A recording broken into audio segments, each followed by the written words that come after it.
Nous sommes aujourd'hui le mercredi 28 Kislev, nous sommes le 13 décembre, nous sommes le 4e jour de Hanouka et nous sommes le dernier jour de cours, car comme je l'ai annoncé toute la semaine, il n'y aura exceptionnellement pas cours demain. Donc aujourd'hui nous faisons le cours qui normalement est consacré à la paracha, bien que toute la semaine a été consacrée à la paracha, mais en tous les cas en ce qui nous concerne maintenant, la paracha plus spécifique est la paracha de cette semaine qui est Parashat Miketz. Alors dans la ligne droite de ce que nous avons expliqué jusqu'à présent, et en rentrant dans le vif du sujet, on va d'abord mettre en évidence quelque chose qui est extrêmement important, que j'ai déjà mis en évidence dans un autre cours sur Parashat Miketz, que je vous ai d'ailleurs vivement recommandé à voir. C'est un cours extrêmement important qui se trouve sur le site, qui a été fait lundi dernier, donc le cours du lundi de midi, et qui est d'ailleurs appelé le secret de l'antisémitisme, où là-bas je rentre très dans les détails pour expliquer, disons, les raisons profondes de la haine des frères contre Yosef. À partir de ce que j'ai expliqué dans ce cours de lundi, je veux reprendre une certaine notion et vous montrer donc plus profondément encore, ou disons plus en détail, ce que représente d'une certaine manière la haine des frères contre Yosef. Et donc je vais reprendre d'abord le texte du Baal HaTurim qui m'a servi pour commencer le cours de lundi. Je vais le reprendre devant vous, bien que lundi j'ai consacré tout le cours sur ce seul texte du Baal HaTurim. Dans notre cours, je vais juste m'en servir comme introduction sans rentrer dans tous les détails qui ont pris plus d'une heure dans ce cours de lundi. Vers la fin de la paracha, donc on sait que pendant toute la paracha, comment s'appelle-t-il, Yosef donc et ses frères se rencontrent, mais Yosef ne se montre pas à ses frères. Yosef se cache de ses frères, et pas seulement il se cache de ses frères, il va avoir un comportement extrêmement dur avec ses frères, incompréhensible quand on n'a pas les clés pour décrypter les véritables raisons. Le décryptage, je l'ai fait encore une fois dans ce cours de lundi, et de nombreuses fois aussi dans des cours ici, je ne vais pas le reprendre aujourd'hui. Mais quoi qu'il en soit, donc, il ne se montre pas tout de suite à ses frères. Et il y a un moment où malgré tout, il craque, parce que c'est très dur pour lui, l'émotion lui monte au visage, et il y a un moment où il n'arrive plus à se retenir. Le verset dit, Vayimaher Yosef, c'est à la fin de la paracha, qui nirmeru rahamav, il n'arrive plus à contenir son émotion, quoi qu'il en soit, il aime ses frères, ça fait 22 ans qu'il ne les a pas vus. Vayivakesh lifkot, il avait besoin de pleurer. Vayavo ahadra, donc il est rentré dans son bureau. Vayev kshama, et là-bas il a laissé son émotion s'échapper, il s'est mis à pleurer. Après, bien sûr, il s'est nettoyé, vayichatz panav, il a fait sa toilette, vayetse veitapek, et il est ressorti à nouveau pour comparaître devant ses frères, veitapek, et il s'est donc retenu pour ne pas laisser à nouveau ses émotions prendre le dessus. Vayasimu lechem, vayomer simu lechem, et il dit dresser la table puisqu'ils étaient invités à manger avec lui. Sur le mot veitapek, le Baal HaTurim, le géant des géants, nous fait remarquer quelque chose absolument incroyable. Il n'y a que 2 fois dans toute la Torah où on dit, dans toute la Bible, où on dit qu'un homme s'est retenu, a retenu ses émotions. Une fois ici et une fois au sujet de Haman. Haman dans la Megillat Esther. Il est dit là-bas, donc le Baal HaTurim dit, Veitapek bet b'masoret. Cherche dans toute la Bible, tu trouveras que 2 fois l'expression un homme se retient. Retient dans le sens retenir ses émotions. Acha, ici, où il retient ses émotions pour ne pas pleurer et leur dévoiler qu'il est Yosef. Et l'autre cas, Veidar, l'autre cas, Veitapek Haman. Les émotions retenues par Haman, cette fois-ci des émotions de haine et de colère, ou comme on le sait, quand il a vu que Mordechai ne se prosternait pas devant lui, au lieu de laisser sa colère éclater contre Mordechai uniquement, il a retenu sa colère pour préparer un plan où sa colère éclaterait sur tout Israël. C'est ce que le verset dit là-bas. Je ne vais pas me venger de Mordechai uniquement, je vais me venger de Mordechai et son peuple. Donc, sur le moment, il voulait punir Mordechai seul, et donc il a dû faire un effort énorme pour retenir sa colère et ne rien laisser transparaître, pour préparer un plan dans le plus grand secret, parce que s'il s'était mis en colère tout de suite, Mordechai aurait senti le danger, donc il a fait mine il s'en fout, et finalement pour préparer un plan diabolique et tout le sujet de Pourim. Donc dans les 2 cas, on voit la même expression. Alors j'ai expliqué dans ce cours, et je reprends juste l'idée qui nous intéresse ici, que cette comparaison du Balatourim est absolument incroyable, folle, inimaginable. Qu'est-ce que le Balatourim est en train de nous faire comprendre? Parce que le Balatourim ne s'amuse pas uniquement à faire des jeux de mots, même mots et alors, mais d'accord, mais même mots et alors, mais quel rapport entre Yosef qui se retient et Aman qui se retient? Quel rapport? Ici, comme j'explique pendant 1 heure dans ce cours du lundi, j'explique que le Balatourim veut nous faire comprendre, en vertu du principe fondamental, que tous les problèmes que nous avons avec les nations ne sont que le reflet de problèmes qui existent d'abord à l'intérieur de nous-mêmes. C'est parce que, à l'intérieur d'Israël, il y a cette haine de certains contre d'autres, que cela engendre la haine des nations contre nous. Encore une fois, je le dis, c'est 1 heure de cours pour l'expliquer. Mais comme c'est une notion qui pour nous n'est pas tellement nouvelle, car j'en ai tellement parlé dans les cours qui vous concernent, donc je peux me permettre de prendre seulement la conclusion de ce cours-là. Donc c'est ça ce que veut nous faire comprendre le Balatourim. Sache que parce que à l'intérieur d'Israël, il y a des Juifs qui haïssent Yosef, c'est-à-dire ce qu'il représente. Yosef représente un modèle que nous avons commencé à expliquer hier et que nous allons continuer à expliquer aujourd'hui. Cette haine contre Yosef engendre la haine contre tout Israël. C'est-à-dire que face aux nations, Israël joue le rôle de Yosef. Écoutez bien, maintenant je commence notre cours à nous, à partir de ce cours de lundi. Nous sommes par rapport aux nations ce que Yosef est à l'intérieur du peuple juif. Et si nous n'arrivons pas, nous, à résoudre notre problème avec notre Yosef, les nations ne résoudront pas leurs problèmes avec leur Yosef, qui est tout Israël. D'ailleurs, la seule des tribus d'Israël au nom duquel tout Israël est appelé, c'est Yosef. Comme on le sait dans de nombreux versets, enfin pas si nombreux que ça, il y en a 2 ou 3, surtout dans les psaumes, où on voit que Israël, tout Israël est appelé du nom de Yosef.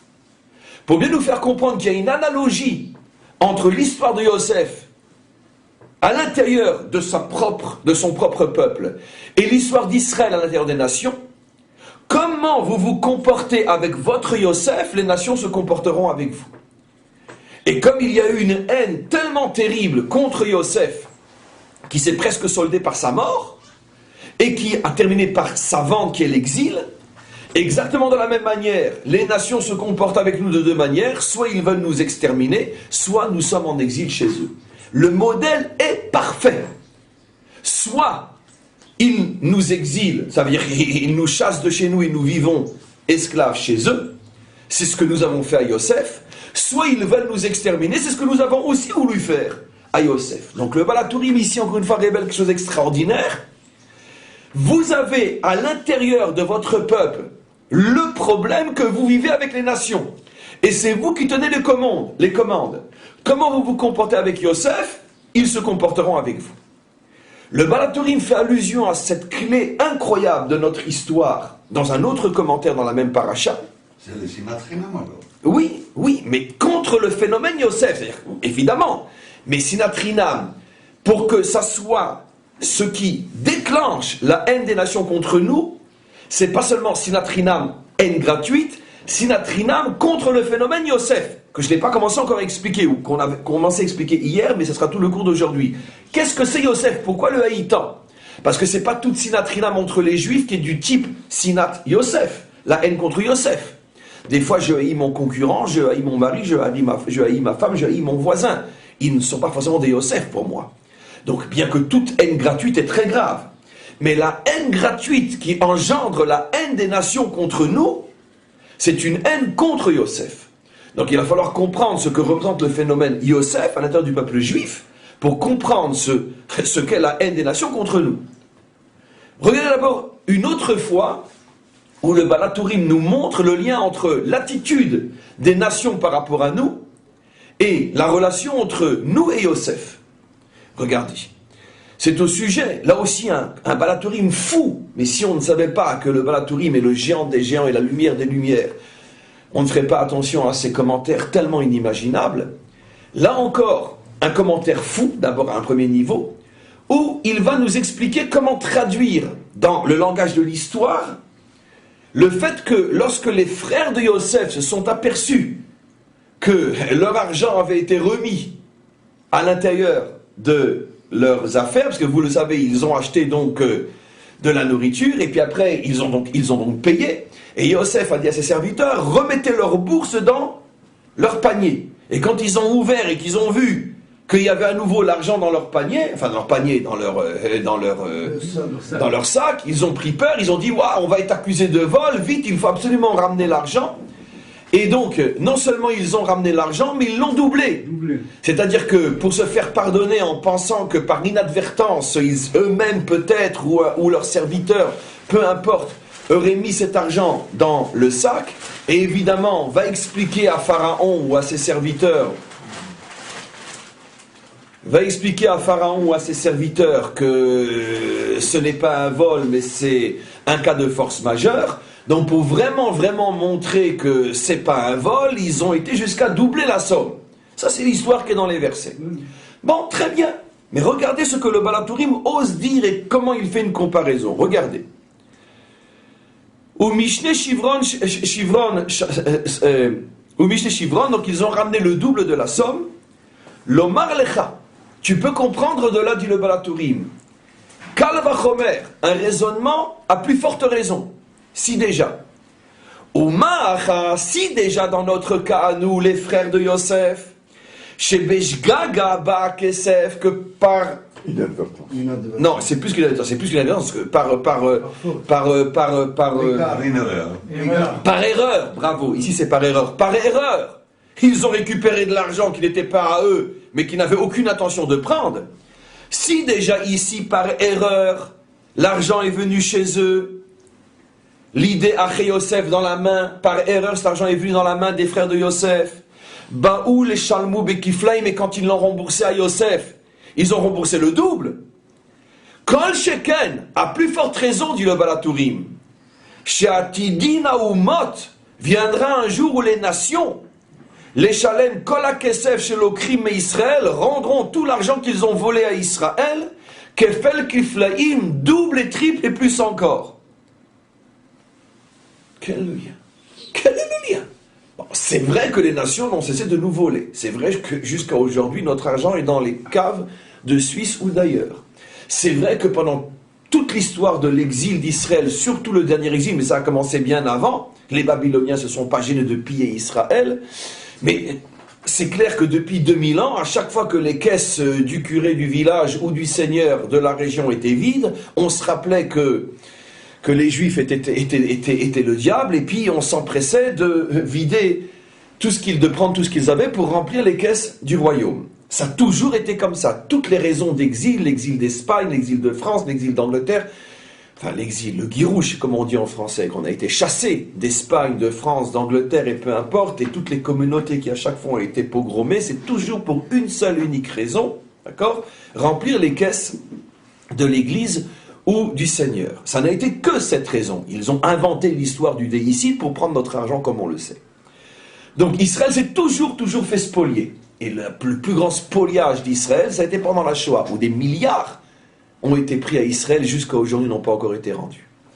Donc, au peuple juif. Donc qu'est-ce que nous dit le Baal HaTurim? De ce que les frères de Yosef, alors qu'eux étaient innocents, et par erreur se sont retrouvés avec de l'argent qui n'était pas à eux.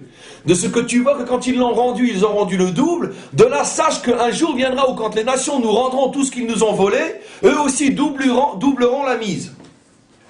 D'après ce que j'ai dit au début du cours, vous comprenez que le Baal HaTurim récidive. Une fois de plus, il nous montre le lien entre la relation frère Yosef, nation Israël. C'est-à-dire qu'il n'y a pas d'autre compréhension possible. Puisque le Baal HaTurim ose apprendre de ce modèle Yosef frère, nation Israël, le Baal HaTurim nous hurle son message, on ne peut pas être plus clair. Sachez que tout ce qui se passe et s'est passé entre Yosef et ses frères est une allusion à ce qui se passera entre Israël et les nations. De la même manière que l'argent de Yosef s'est retrouvé injustement dans le sac des frères de Yosef, et malgré que là-bas c'était véritablement innocemment, et malgré tout ils ont pris la peine de le rembourser 2 fois, à combien plus forte raison que l'Église et tous les gouvernements qui ont volé Israël pendant des millénaires, à combien plus forte raison que eux, quand ils rendront beaucoup plus que le double, puisque eux c'était volontaire et consciemment et volontairement préparé. Donc quoi qu'il en soit de cette comparaison qui apparemment est absurde, le message est toujours le même. De quel droit je me permets de comparer l'incomparable? C'est parce que justement, notre secret, dit le Balatourim, est que l'histoire des frères de Yosef avec Yosef est le microcosme de l'histoire d'Israël avec les nations.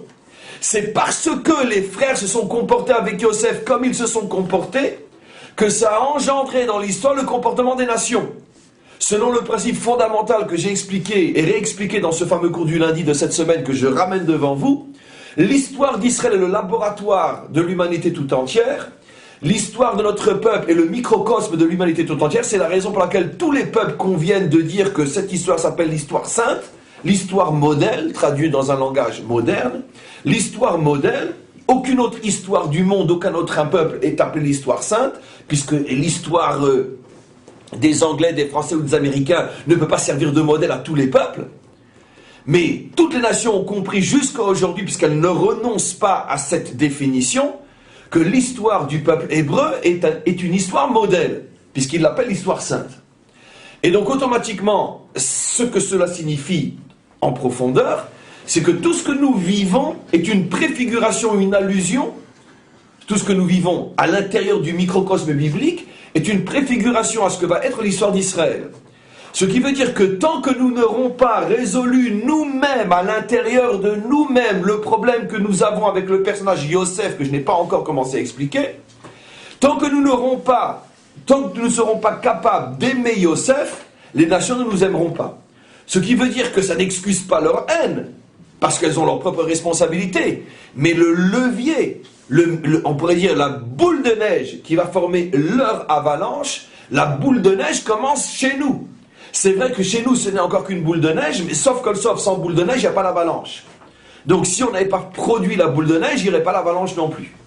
Donc c'est la raison pour laquelle c'est absolument fondamental de définir ce qu'est le personnage de Yosef, puisque maintenant qu'on a cerné la maladie, faut-il encore être capable de la guérir.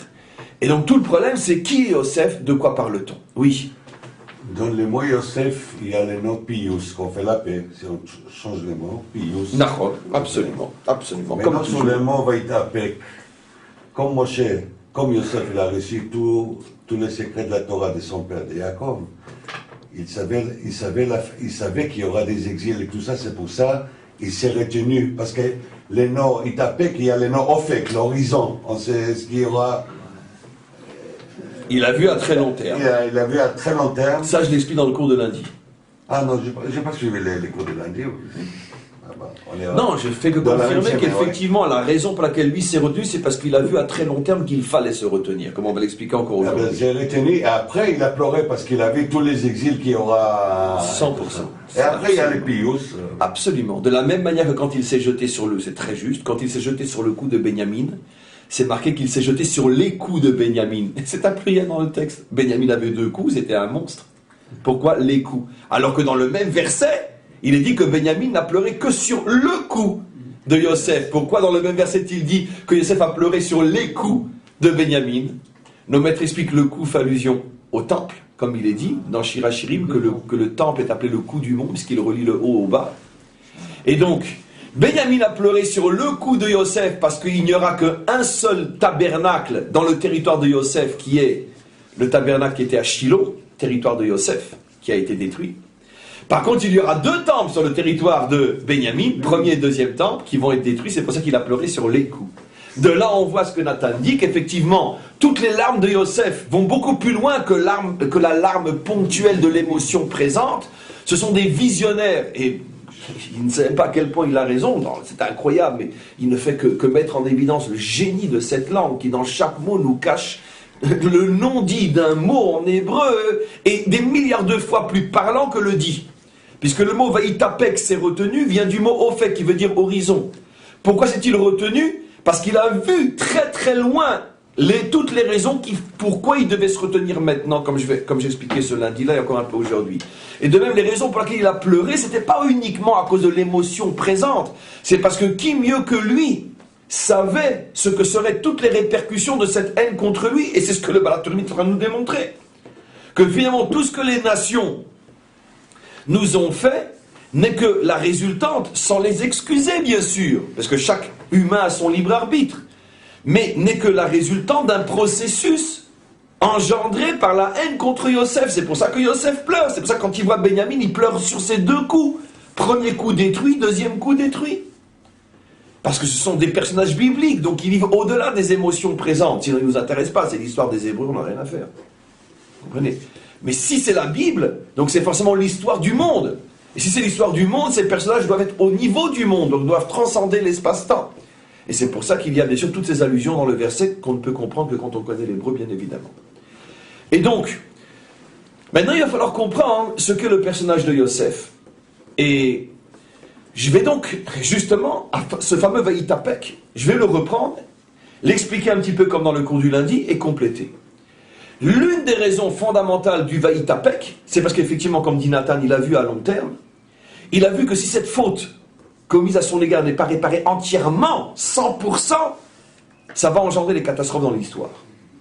Et donc, la raison pour laquelle il s'est comporté tellement durement avec ses frères, c'est parce qu'il voulait extirper en eux jusqu'aux dernières étincelles de haine contre lui.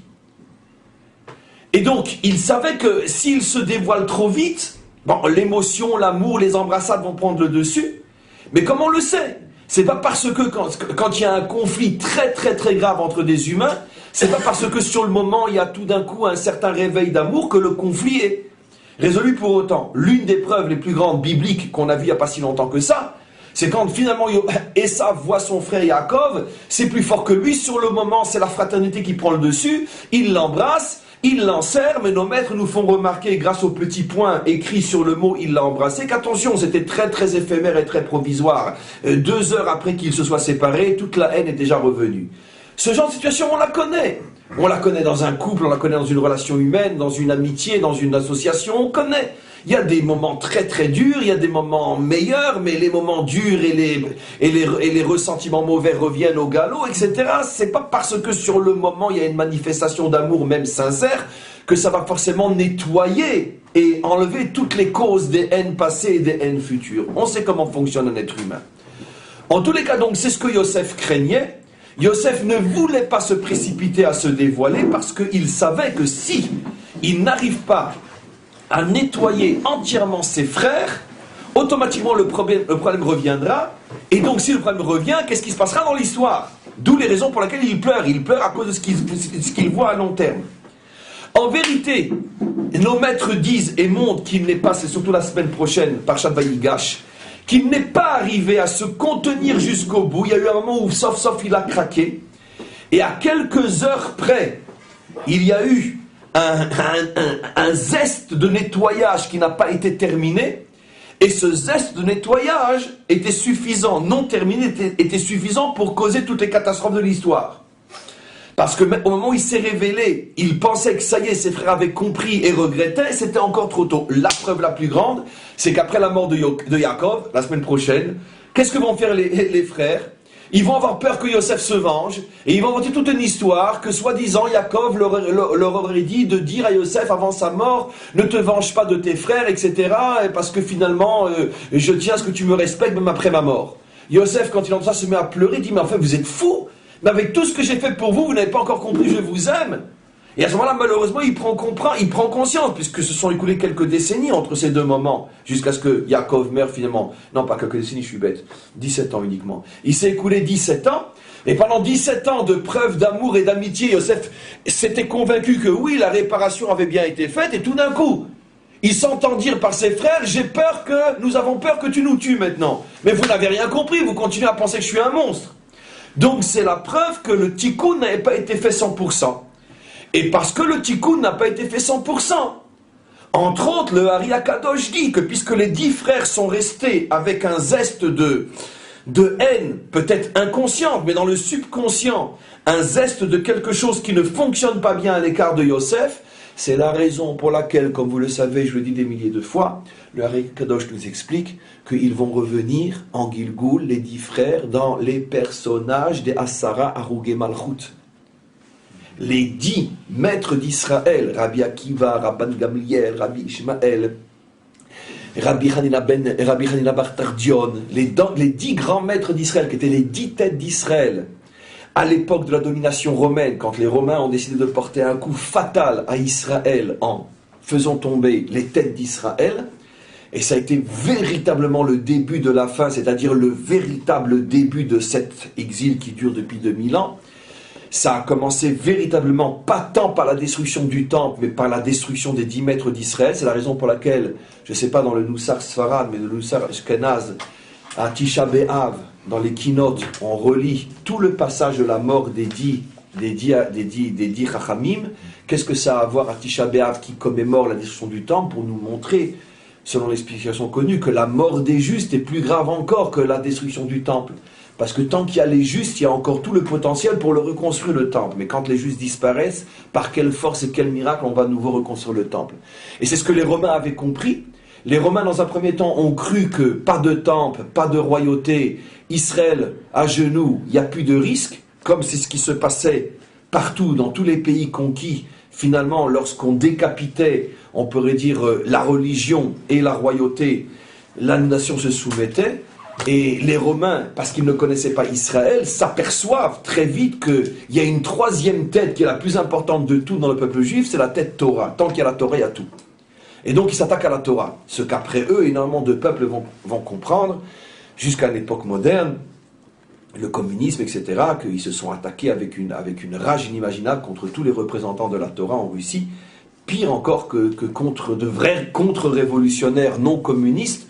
Les rabbinim étaient traités d'une manière beaucoup plus dure sous le régime stalinien que n'importe quel autre, entre parenthèses, contre-révolutionnaire, parce qu'ils savaient que la Torah est la véritable force de notre peuple. En tous les cas, donc ils se font, les quatre, prendre et supplicier, et meurent donc, et le Ari Akadosh nous révèle qu'à un niveau très haut, caché dans le secret des pérégrinations de l'âme, ce qu'on appelle le Gilgul, la raison première mystérieuse de cette mort terrible des 10 mètres d'Israël, c'est parce qu'ils étaient la réincarnation des 10 frères de Yosef, et comme le tikkun, comme la réparation n'avait pas été complète à l'époque de Yosef, ils ont dû revenir pour un dernier nettoyage en ce qui concerne la faute de la vente de Yosef. Donc quelque chose d'absolument incroyable.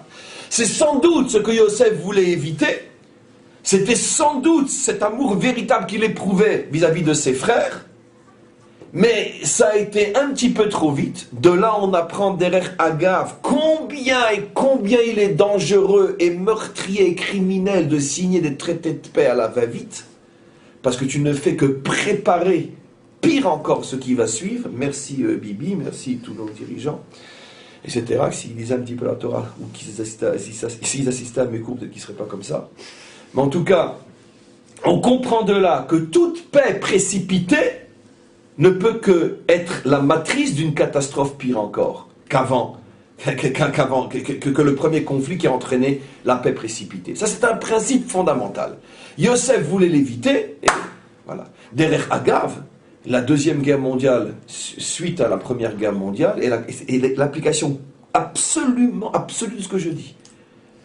Le traité de paix infligé ou imposé à l'Allemagne après la Première Guerre mondiale était tellement tordu, invraisemblable, inacceptable, que ça n'a que préparé la Deuxième Guerre mondiale. Au moment où ils ont signé le traité de paix après la Première Guerre mondiale, ils avaient déjà en tête la deuxième. Pourquoi ? Parce que quand un traité de paix n'est pas profondément sincère, quand ce n'est pas l'expression de conviction réelle qu'on veut vraiment la paix, ça ne prépare qu'une guerre plus terrible encore, et c'est ce qu'on vit, nous, ici, depuis 60 ans. C'est le nom de Yosef. Yosef, c'est Pius et Sophie. Ça s'appelle Sophie aussi. D'accord. Terminé. D'accord. Bon, faut pas. Donc, en tous les cas, maintenant, regardez, posons-nous une question. On a un klal fondamental qui se superpose à tous les klalim que nous connaissons, tous les principes que nous connaissons, klal principe, qu'il y a toujours une relation de cause à effet, ça veut dire mida keneged mida, mesure pour mesure, entre une faute et entre parenthèses une punition.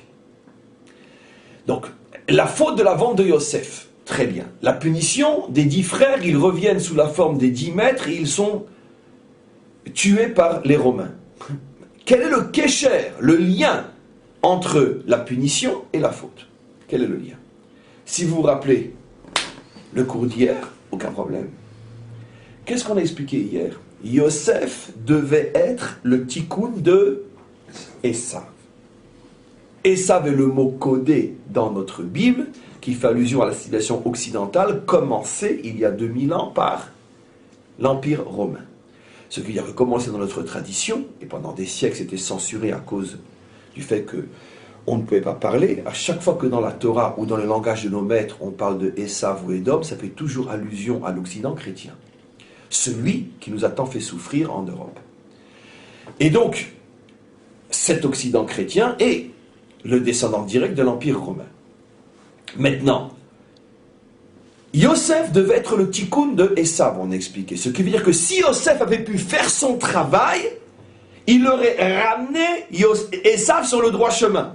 Comme on a expliqué tout le cours d'hier, Sitno chez Esav, ça veut dire qu'il avait la force de prendre Esav et de le convaincre d'être comme lui. Un homme dans le monde, mais saint, juste, tzaddik. Je vois son rôle. Maintenant, vous avez vu quelque part que Yosef rencontre Esav et que Yosef fait le travail qui était... Mais non.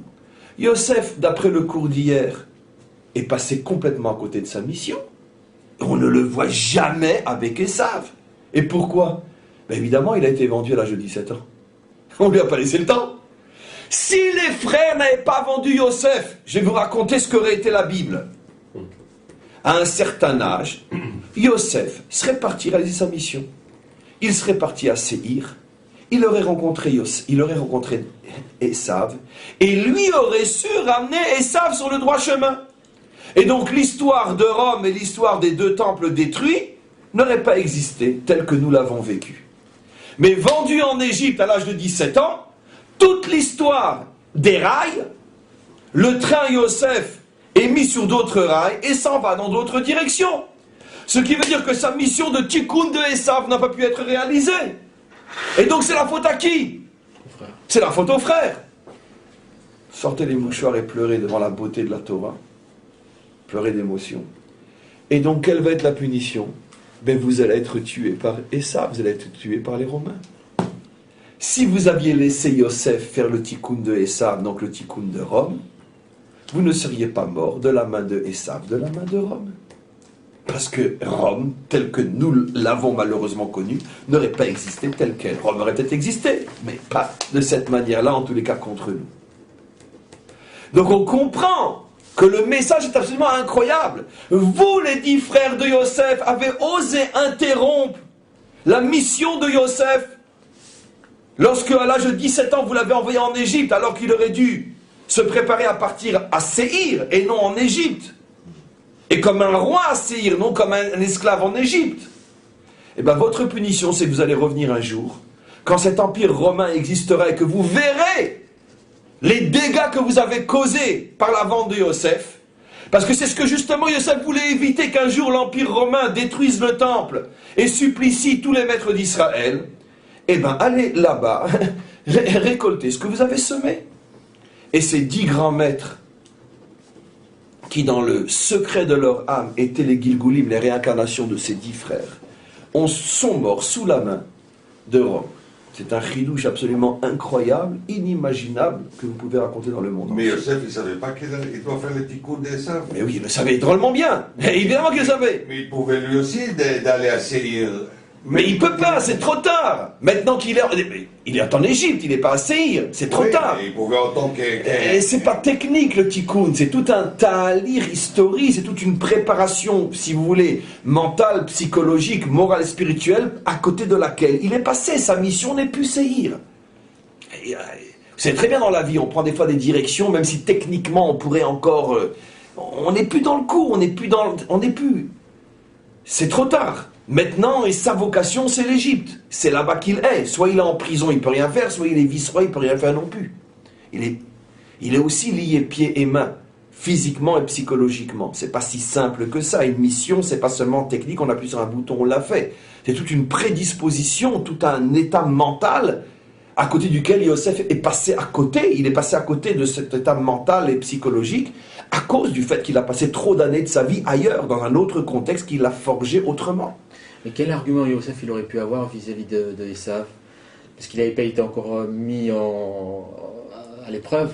Yosef, bon, il aurait grandi un peu plus auprès de son père, il aurait appris un peu plus, et je sais pas, moi, vers l'âge de 20 ans, 25 ans, peu importe, il serait parti et missionné par son père, et t'inquiète pas pour lui, puisqu'il est appelé Sitno chez Esav. Il avait tout le potentiel de convaincre Esav. Ce qui se passera au moment de la délivrance.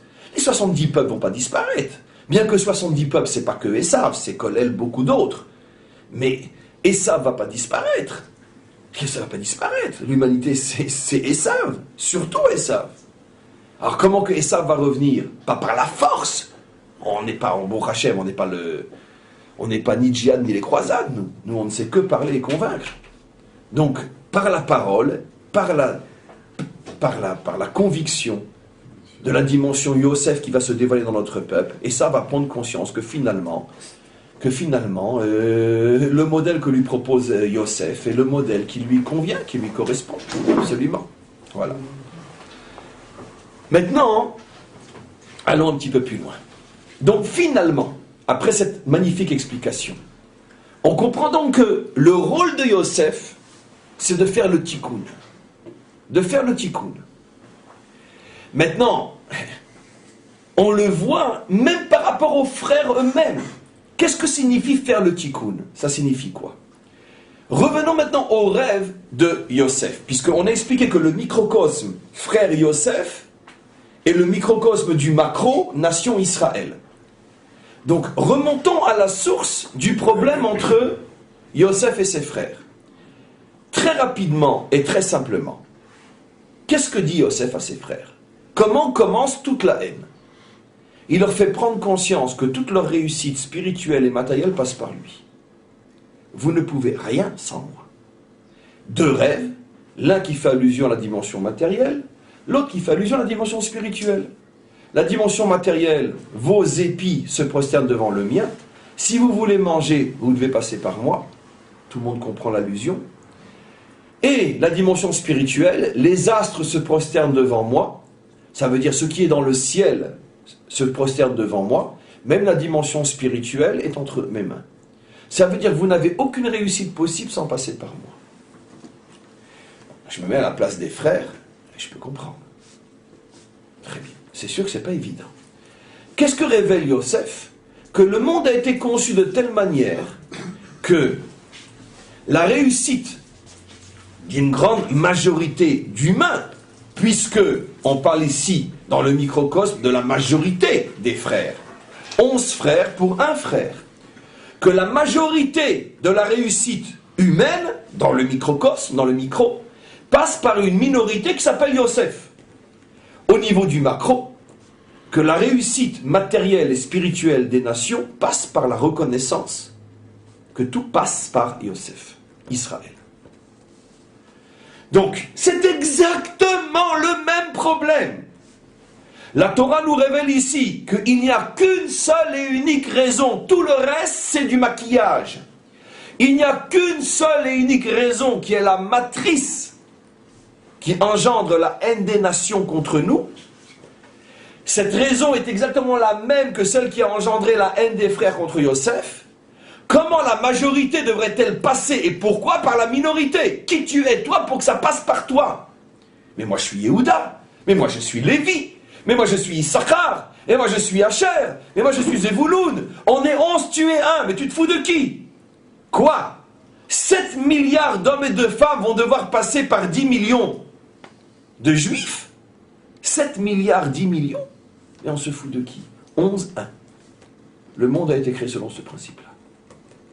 Et c'est la première fois dans l'histoire humaine que l'humanité, d'abord au niveau du micro, prend conscience de cette vérité que le maître du monde met en face de la majorité. Vous, la majorité, vous devez passer par la minorité. C'est comme ça que je veux que mon monde fonctionne. Un point, c'est tout. Pourquoi? On va voir. C'est pas démocratique.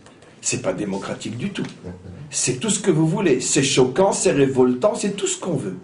Mais c'est comme ça que ça fonctionne. Les premiers qui ont été face à ce problème incroyable sont les Juifs eux-mêmes. Lorsque Yosef leur a dit « Vous voulez que ce modèle soit vrai pour vous face aux nations, Alors acceptez-le à l'intérieur de vous-même, et quand vous l'accepterez pour vous, vous pourrez l'accepter aussi, vous pourrez l'exiger pour les autres. Comment demander aux nations d'accepter que ça passe par nous, si nous n'acceptons pas à l'intérieur de nous-mêmes que ça passe par un de nous? Là est le test.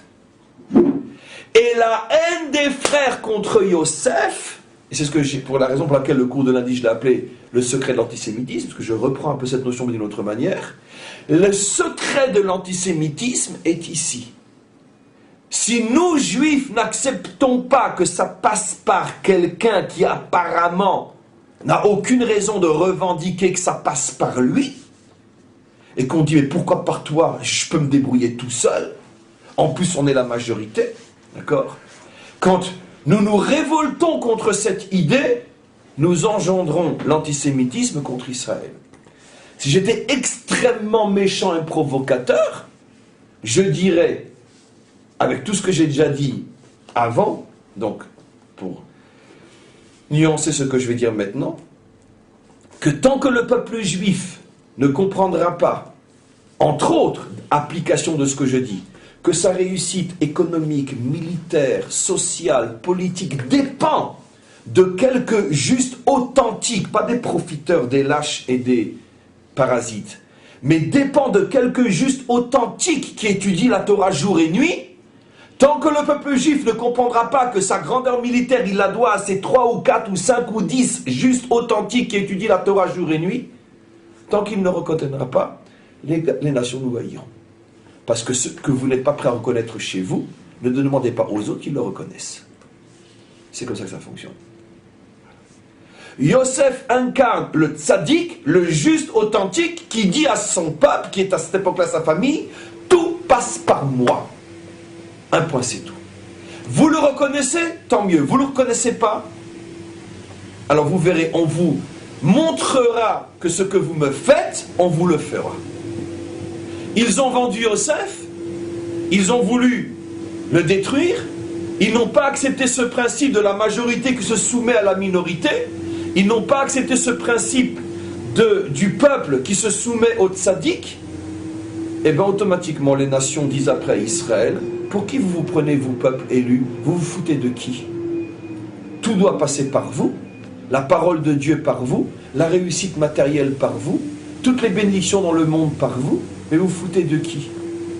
Et qu'est-ce que va être le langage antisémite? Regardez comme dans le langage antisémite, on retrouve dans le subconscient du langage tout ce que je dis. Le juif cosmopolite, le juif dominateur, le juif est partout. Comme je disais dans ce cours de lundi, faites un sondage dans le monde entier, au niveau de la grande masse. Demandez-leur combien y a-t-il de juifs dans le monde. Qu'est-ce qu'ils répondent? Le test a déjà été fait des centaines de fois. 500 millions. 500 millions, 700 millions peut-être. Combien y a-t-il de juifs aux États-Unis? Oh, certainement 50 à 60 millions.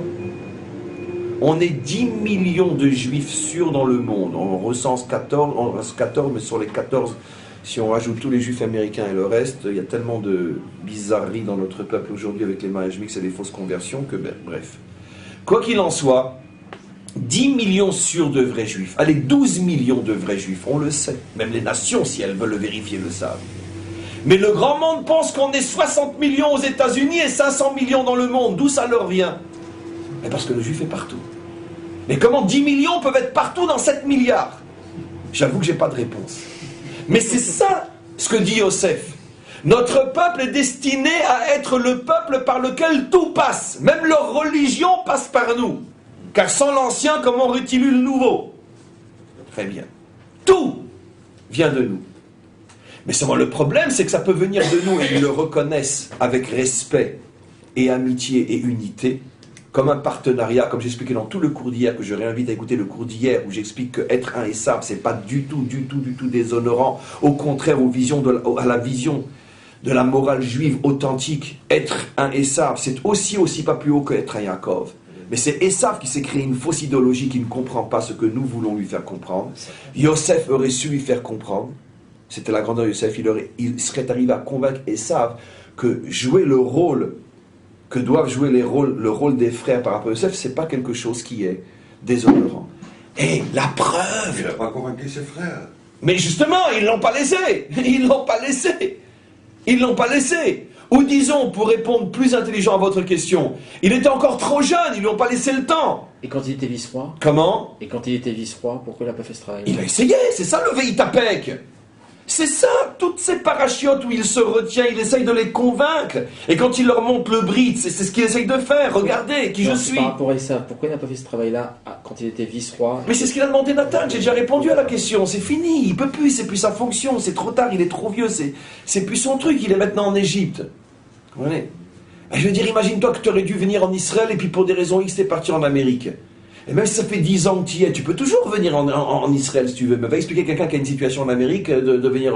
Enfin, en Amérique ou en France, peu importe. Ce que je t'en vais expliquer. C'est déjà maintenant, il est déjà enraciné dans une autre vie, c'est fini. La vie, c'est pas des idées, la vie, c'est quelque chose qui est extrêmement enraciné dans la réalité. Dans sa propre réalité, Yosef ne peut plus faire marche arrière. Il est embrigué dans un truc qui n'est en tout cas pas sa mission du départ.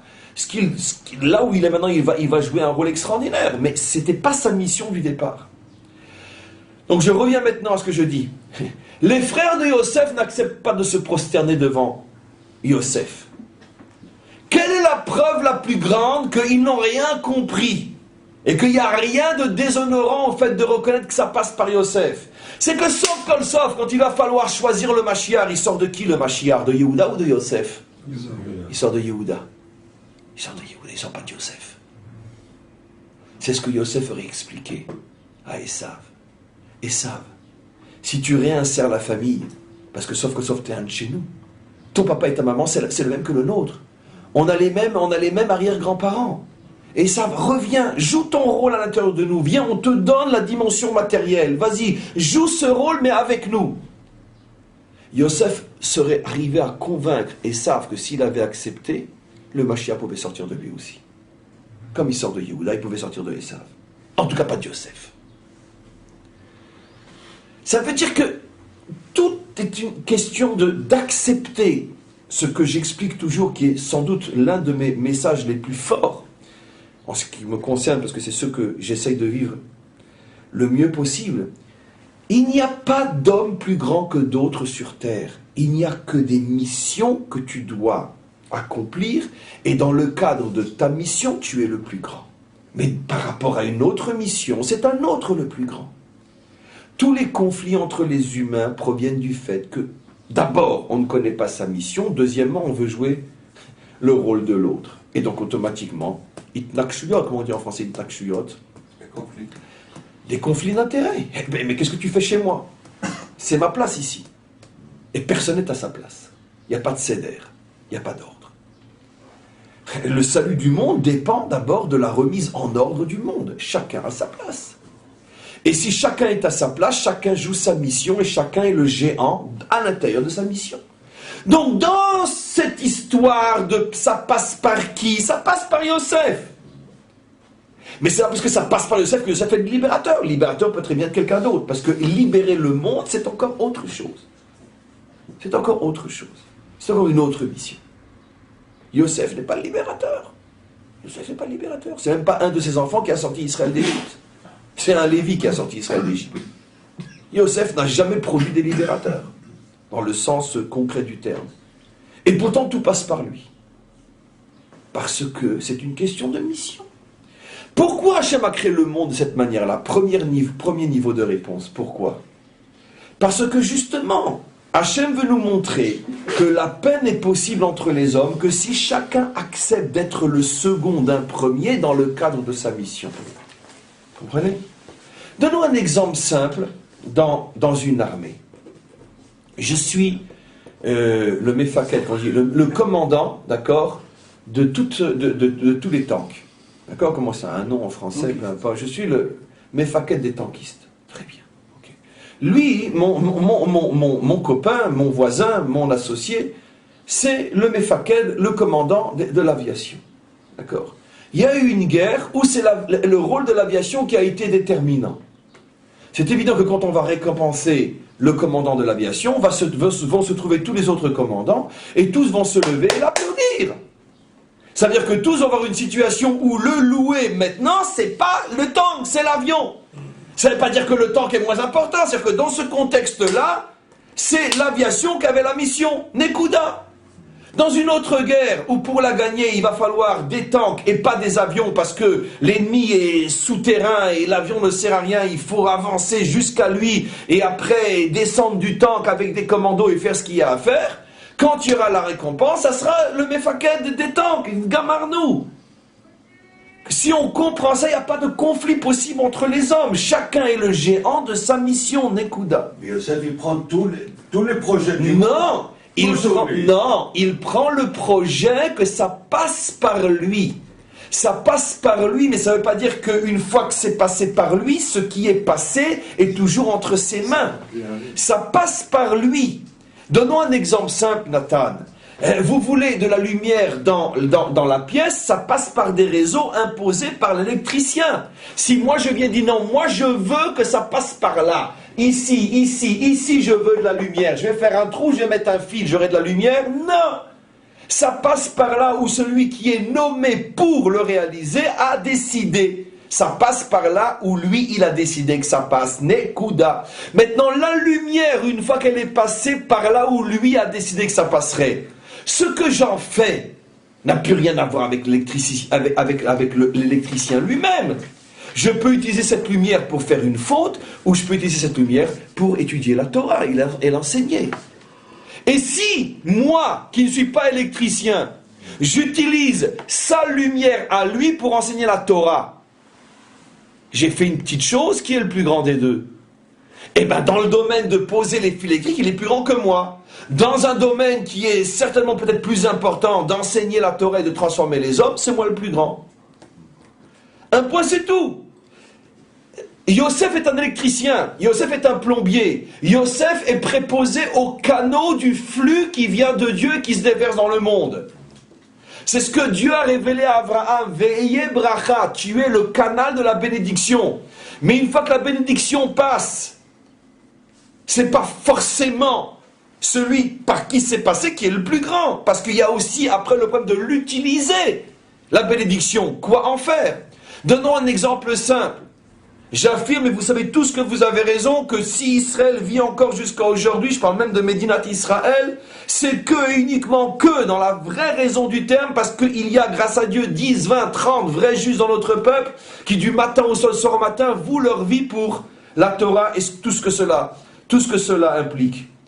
Mais ça n'empêche que ça ne veut dire que le flux de la protection divine passe par eux.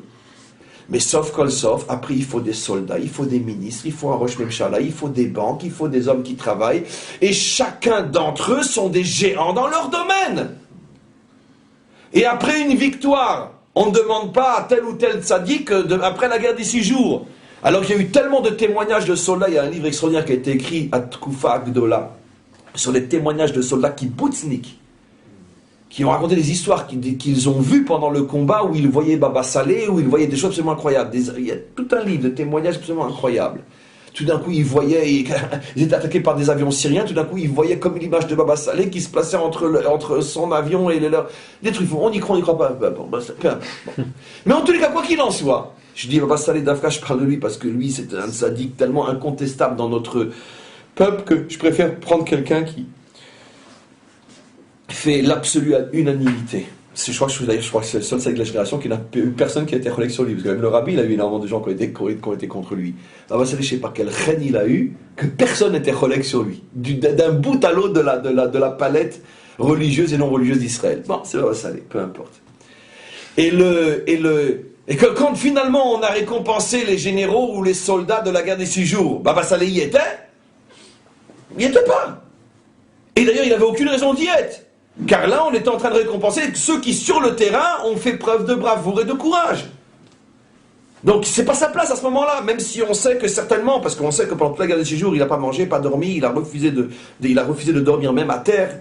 Il demandait à ses chamachim de faire en sorte qu'ils ne s'endorment pas, constamment en train de prier.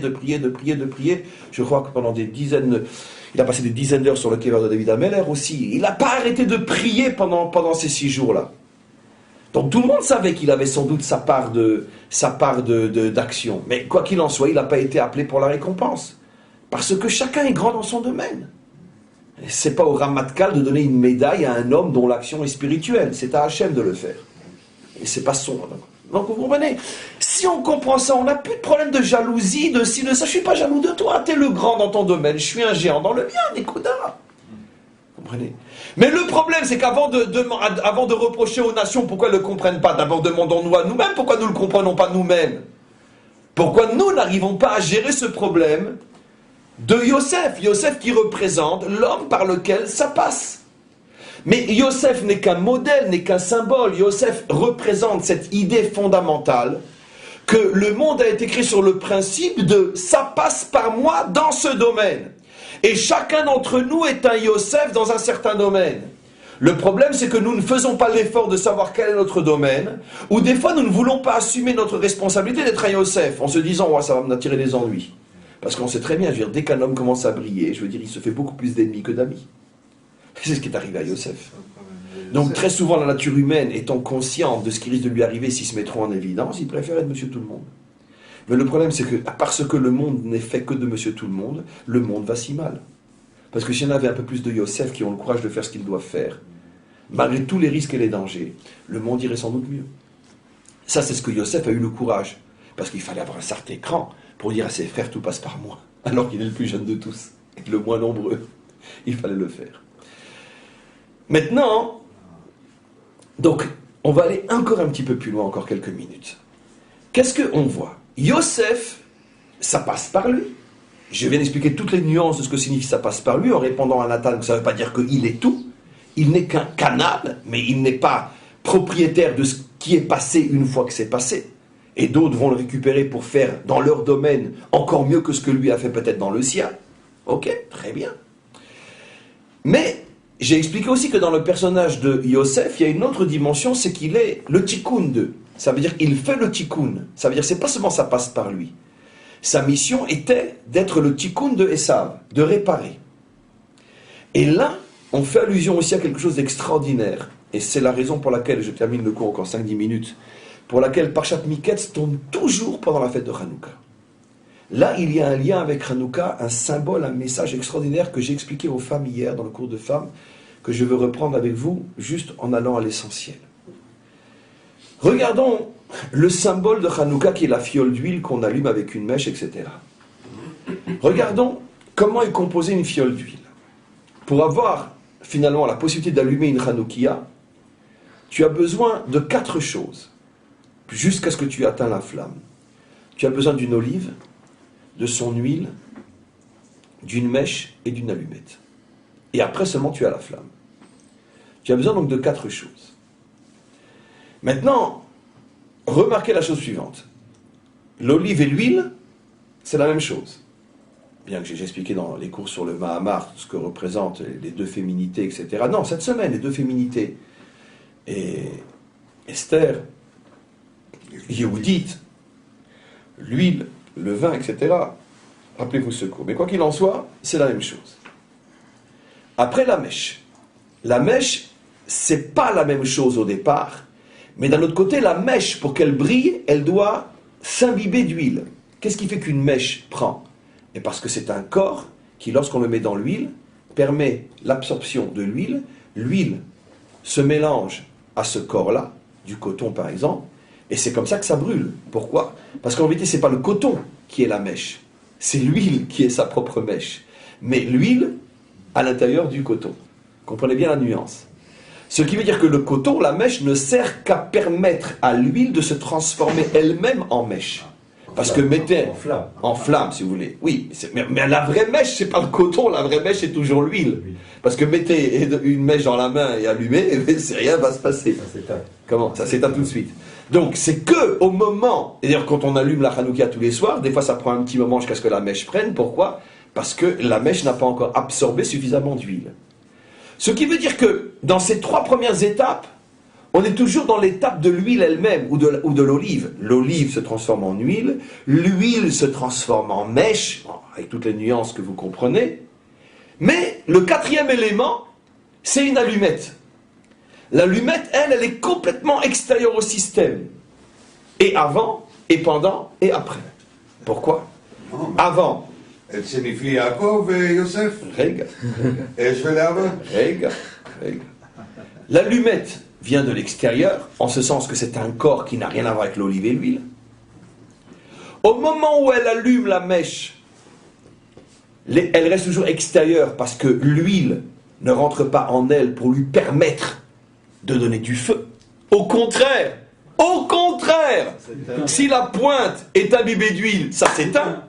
Donc il faut bien faire attention qu'il n'y ait aucun contact entre l'allumette et l'huile, tout le contraire de ce qu'on a dit au sujet de la mèche. La mèche ne peut exister que si elle a un contact total avec l'huile. L'allumette pour allumer la mèche doit être étrangère à l'huile, donc elle vient de l'extérieur, elle agit de l'extérieur, et une fois qu'elle a fait son travail, elle s'en va, elle reste à l'extérieur. Ça veut dire que elle a un apport complètement extérieur. Et seulement après, il y a la flamme. Je vous pose une question maintenant. Quelle est... Bon, ça dépend comment qu'on regarde, bien sûr. Mais sauf, la flamme doit son existence surtout grâce à qui? Grâce à l'allumette. Au départ. Non, c'est sûr, vous avez raison, grâce à l'huile. Mais au départ, j'ai beau avoir la meilleure huile du monde, etc. Bon. Par contre, je peux avoir une flamme sans l'huile. Au moins tout le temps que l'allumette brille. C'est d'ailleurs une she'ela, une question dans la halakha, et une réponse aussi. Vous savez qu'on allume tous avec de l'huile, mais c'est parce que c'est la mitzvah sous sa forme la plus parfaite. Mais si quelqu'un n'a pas l'huile, imaginons quelqu'un a de très très longues allumettes qui durent une demi-heure. Ça existe, ça peut exister. Une allumette qui dure une demi-heure. Et le 8e jour, il allume 8 allumettes. D'accord? Il a fait la mitzvah? Oui. Parce que c'est... bien sûr. C'est la flamme qui compte. Ce qui veut dire que si sa flamme dure une demi-heure, il a accompli la mitzvah de Hanouka. Mais bien sûr, s'il met 8 allumettes plantées dans quelque chose qui a la forme d'une Hanoukia, et que ça ne s'éteint pas pendant une demi-heure, il a fait la mitzvah complètement. Donc, finalement, la flamme sur la mèche doit essentiellement son existence à qui? À l'allumette. Puisque l'allumette peut elle-même être la mitzvah. Sans l'huile, sans la mèche, sans l'olive, elle peut être elle-même la mitzvah. Donc, ce qui donne la flamme, c'est essentiellement l'allumette, bien qu'évidemment, avec le concours de... Donnons un exemple dans la vie de tous les jours. Dans la vie de tous les jours. Dans une entreprise, dans un groupe, etc. Il y a toujours le chef, il y a toujours celui qui a la responsabilité et celui qui a l'essentiel de l'action. Maintenant, dans une entreprise, dans un groupe, sans les autres, il n'aurait pas pu faire ce qu'il a fait non plus. Mais quoi qu'il en soit, tout le monde sait que dans une plouga, c'est quand même l'officier qui a le plus de rôle, le plus de responsabilité, qui a tout le crédit aussi de la réussite. Bien que sans les soldats, il n'aurait rien pu faire. Donc tout le monde comprend cette nuance. Donc l'élément essentiel dans l'allumage, ça reste bien l'allumette. Mais l'allumette, elle vient complètement de l'extérieur. Pourquoi le maître du monde, puisque maintenant, relions l'exemple à son sous-entendu, puisque tout ce qui existe dans ce monde n'est qu'une allusion à des notions extrêmement élevées, pourquoi le maître du monde n'a-t-il pas créé la possibilité que l'huile elle-même s'allume? Ben oui, puisqu'elle est, quoi qu'il en soit, le carburant. Elle est l'olive, l'huile et la mèche. Pourquoi ne s'allumerait-elle pas toute seule aussi? Si le monde avait été créé comme ça, personne ne poserait de question. Il aurait été créé bli Adama, bli Shem, bli Avir, bli Esh. Nachon. Mais pourquoi? Non, mais vous avez raison, mais dans ma question, c'est quand même un peu plus nuancé que ça. Dans la mesure où l'huile fait tellement, sur les 4 parts, elle en a 3. Sur les 4 parts, l'olive, l'huile, la mèche, elle a 3 parts. Parce que de l'olive, pour de l'olive d'avoir de l'huile, il faut casser complètement l'olive. Non, mais ça, je ne suis pas entré dans ces nuances-là. Quoi qu'il en soit, l'olive vient de l'huile, ça reste toujours la même famille. De même, la mèche fait encore partie de la famille de l'huile, puisque la mèche n'existe que parce qu'elle est imbibée d'huile. Donc on est toujours dans la famille de l'huile ou de l'olive, sans rentrer dans les nuances qui étaient le cours en question, Nathan. C'est toujours la famille de l'huile. L'huile est toujours là, sans elle, il n'y a pas. Donc elle joue 3 rôles sur 4. Pourquoi le maître du monde n'aurait-il pas donné dans la nature de l'huile la possibilité de s'allumer toute seule? Pourquoi? Mais la réponse est simple, parce que l'allumette ici, elle joue quel rôle? Le rôle de Yosef. Ça veut dire, tu as beau avoir tous les éléments de ta réussite en toi, pour que ça marche, il faut que tu passes par un autre. Le maître du monde a créé le monde sur le principe fondamental que nul homme ne peut être à lui seul le résultat de sa réussite. Chacun d'entre nous a besoin de passer au moment le plus crucial par quelqu'un d'autre. C'est le grand secret de Lo Tov Eyot Adam Levado. Il n'est pas bon que l'homme soit seul. La première allumette de l'homme, et c'est pour ça que dans le langage vulgaire on dit qu'elle l'allume, la première allumette de l'homme a été sa femme. Et quand je me suis permis de ramener cette phrase-là, c'est parce qu'elle est tellement pleine de secrets, dans le bon sens du terme. Oui, absolument. La première allumette de l'homme, ça a été effectivement sa femme. L'homme avait tout le potentiel, mais pour briller, il avait besoin de son épouse. Et bien sûr, et Ish Isha, mari, épouse, le mot Esh, feu à l'intérieur, bien évidemment. Tout y est. Comprenez? C'est pour ça que dans le jargon vulgaire des animaux à forme humaine, on dit « elle allume un homme ». Exactement. Parce que sans le savoir, ces animaux à forme humaine utilisent un secret qui s'enracine dans le bien et dans la vérité. Oui, la femme allume un homme, ou plutôt l'épouse fait briller son mari. C'est ça la vraie manière de le dire. Donc, automatiquement, c'est ce que dit le maître du monde, Lo Tov Eyot Adam Levado. Mais ce principe-là, c'est pas seulement entre un homme et son épouse. C'est entre un élève et son maître, entre un chassid et son rabbi. Entre tout homme et tout homme qui s'apportent l'un à l'autre cette dimension flamme qui va te permettre de briller. Et là, qu'est-ce que je suis en train de dire? C'est qu'en vérité, la véritable construction humaine, c'est pas malheureusement comme c'est jusqu'à aujourd'hui, où chacun n'a besoin de l'autre que pour prendre et profiter. La vraie relation humaine, c'est quand je te rencontre, je me pose la question, qu'est-ce que je pourrais faire pour te faire briller? Qu'est-ce que je pourrais faire pour que tu brilles? Qu'est-ce que je peux te donner? Car je suis ton allumette. Ça, c'est Avatrina. Ça, c'est Avatrina. Bravo, bravo, bravo. Et donc, je reprends ce que Nathan dit. Vous savez très bien que la haine de Yosef, des frères contre Yosef, porte un nom qu'on appelle Sinat Hinam, la haine gratuite. Non. C'est le fantasme après qu'on fait. Non, non. Sinat Hinam, c'est toute haine qui n'a pas un fondement juste. Évidemment, j'ai déjà expliqué dans les cours sur Tisha B'Av et vous y étiez. Il n'y a pas de haine gratuite dans le sens ça coûte rien. Parce qu'évidemment, si je te hais, il y a forcément une raison. Mais comme les raisons ne sont que des fantasmes, ça s'appelle gratuit. C'est ça que ça veut dire. Mais ça reste, quoi qu'il en soit, de la haine gratuite, non fondée. Donc, la haine des frères contre Yosef est bien évidemment de la haine gratuite. Et qu'est-ce que disent nos maîtres, vous le savez? Comme par hasard, le deuxième temple a été détruit par la haine gratuite. Mais le deuxième temple a été détruit par les Romains, que Yosef devait faire le tikkun. Parce qu'ils ont haï gratuitement Yosef, sont venus les Romains avec leur haine gratuite à cause de notre haine gratuite à l'égard de nous-mêmes. Tout se tient. Et quel est le tikkun? Ha'avatrinam, l'amour gratuit. Maintenant, l'amour gratuit, c'est pas Woodstock. Ça, c'est l'amour des cochons. C'est pas l'amour gratuit.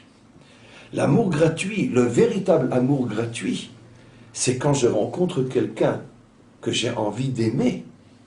Ma première question et mon seul et unique but dans cette rencontre, c'est qu'est-ce que je peux t'apporter? Comment je peux t'aider à briller? Maintenant, à ce moment-là, l'autre peut répondre violemment en disant « Mais j'ai pas besoin de toi pour briller, je brille tout seul. » Quoi, moi j'ai besoin de toi pour briller? Là est le problème. Quand Israël est appelé Or la Goyim, la lumière des peuples, mais ça veut dire ça. La vocation d'Israël, et je l'ai dit dans un autre cours, c'est pas d'être la lumière des peuples, comme malheureusement encore tellement de rabbinim l'enseignent jusqu'à aujourd'hui, que Dieu ait pitié d'eux et de leur falsification. Et c'est pour ça que les goïms le comprennent et le reçoivent tellement mal. Quoi, vous êtes notre lumière, mais vous foutez de qui? D'accord? Faites d'abord le nettoyage chez vous. Non, c'est pas ça, Or la Goïm. Or la Goïm, nous voulons allumer votre lumière. Quand l'allumette, elle vient, Elle joue son rôle et après qu'est-ce qui brille? La lumière, l'allumette ou la Hanoukia? La Hanoukia. Permettez-nous de vous allumer. Nous ne voulons pas vous apporter notre lumière.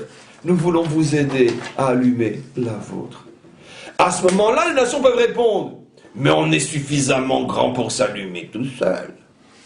Alors là vient le travail de Yosef, qui lui doit expliquer aux nations, vous savez en vérité, ce que nous vous demandons d'accepter, c'est le principe fondamental de la vie. Chez nous aussi, ça fonctionne comme ça. Et c'est le fonctionnement de l'univers tout entier. Dites-moi, vous les nations qui refusez d'être allumées, votre propre lumière par Israël, dites-moi, comment vous faites pour vivre? On respire. Et pourquoi vous ne dites pas qu'on est suffisamment grand pour se respirer tout seul? D'accord? Vous voyez bien que la vie repose sur des principes qui viennent de l'extérieur. C'est le principe même de la vie. Et ça commence avec l'âme dans le corps, qui dès qu'elle s'en va, le corps s'effondre. Le monde a été créé sur le principe que tu ne peux exister que si tu acceptes l'apport de quelque chose d'autre. Ce principe est vrai dans la matière, ce principe est vrai partout, jusque dans la relation humaine. Mes amis, le véritable shalom entre les hommes tourne autour de cette notion et est cette notion.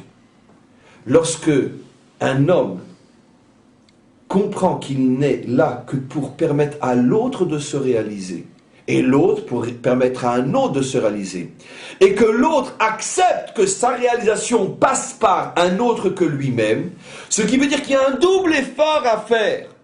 Le donneur doit accepter dans la relation de n'être que celui qui donne sans prendre. L'allumette ne fait que donner. Elle ne prend rien. En plus, mes amis, qu'est-ce qui lui arrive à la pauvre allumette après qu'elle a allumé? Elle meurt. Elle meurt. Pour pouvoir donner, elle meurt. C'est le comble, l'absolu à Avatrinam, l'amour gratuit. Je n'existe que pour te donner. Donc ce n'est pas un travail facile. Dans la réalité, ça veut dire quoi? Ça veut dire ce qu'on sait. Rien n'est plus ingrat que de donner. Parce que quand tu donnes de tout ton cœur, tu trouves toujours sur ton chemin des ingrats, des voyous qui ont plus de critiques et te font des reproches. Alors que tu leur avais donné ton cœur, ta vie, ton amour, et tout ce que tu récoltes, c'est en plus des critiques. Et on te regarde de haut. Donc il faut accepter d'être une allumette. Ce n'est pas un travail facile. Puisque l'humiliation et la critique de ceux à qui on a donné, c'est une forme de mort pour celui qui la reçoit. Car la déception est tellement profonde. Maintenant, le travail de celui qui reçoit, c'est de ne jamais oublier qu'il ne pourra pas se réaliser sans la flamme que l'autre lui apporte. Et ça demande une grande humilité. J'aurais dit, et je termine, que finalement le travail est double. L'allumette a besoin de don de soi. Le receveur a besoin d'humilité. Parce qu'il faut une grande dose d'humilité pour accepter que je ne porte pas en moi le résultat de ma propre perfection. Je suis obligé de la recevoir d'un autre. Quand le monde aura compris ça, le monde arrive jusqu'au port de la délivrance. Plus de guerre, plus de haine, plus de jalousie, la paix entre les hommes, la paix entre les peuples. Ce que je viens de dire aujourd'hui, et c'est la conclusion de tous ces cours de cette semaine, c'est le langage de la délivrance. Vous avez dit que Yosef c'est le type 25. C'est le type 25, on n'a pas les Kavdalet, Kavei, Kavav. Absolument. Absolument. Absolument. C'est pour ça que les parachutes de Yosef tombent toujours pendant la période de Hanouka. Normalement, le receveur doit être type 26 quand même. Non. Plus 26 que 25. Dans l'image, Yosef et ses frères, qu'est-ce que Yosef est en train de leur dire? Vous êtes le chandelier, je suis l'allumette. C'est ce qu'il leur a dit, rien de plus. Maintenant, si eux avaient été intelligents, qu'est-ce qu'ils auraient dit? Mais finalement, qui a le meilleur rôle? L'allumette ou le chandelier? Le chandelier. Mais eux, parce qu'il leur manquait cette humilité, on dit à Yosef, on peut s'allumer tout seul. Eh bien, ils sont restés dans l'obscurité. Ils sont restés éteints. On ne s'allume pas tout seul. C'est ce qu'il leur a dit, Yosef. Je ne demande qu'à être votre allumette. C'est ce que les vrais juifs essayent de dire aux nations depuis des millénaires. Ça veut dire quoi, on est le peuple élu? Oui, on l'est, et oui, vous le savez, et oui, vous le reconnaîtrez. Mais n'ayez pas peur du mot, ça veut dire quoi le peuple élu? On ne veut être que votre allumette. Après, on s'en va, on s'éteint, on vous demande rien. Nous, on est prêts à mourir pour vous. Laissez-nous vous aimer, on veut vous allumer. C'est tout. Mais les nations, imbues d'orgueil, disent, nous, on a besoin de vous, on sait s'allumer tout seul. Et on sait ce qui se passe. L'univers est devenu un grand feu qui consume tout. Tout le monde est brûlé à cette folie de personne ne veut de l'autre. Prenez. Et donc, la faute est des deux côtés. Sans doute que, vu côté Israël, la faute est qu'une grande majorité d'entre nous n'ont pas compris ce que signifie élection. Ils en font un principe de « on est les meilleurs », d'accord? Et donc la réaction des nations est plus que normale, car on est loin d'être les meilleurs. Et donc, on a nous aussi un problème de ne pas faire passer aux nations que nous ne sommes qu'une allumette. Et les nations ont le problème de l'orgueil, de se dire, nous on est 7 milliards, on doit passer par ces villageois. Qu'est-ce qu'ils sont eux? D'où ils viennent?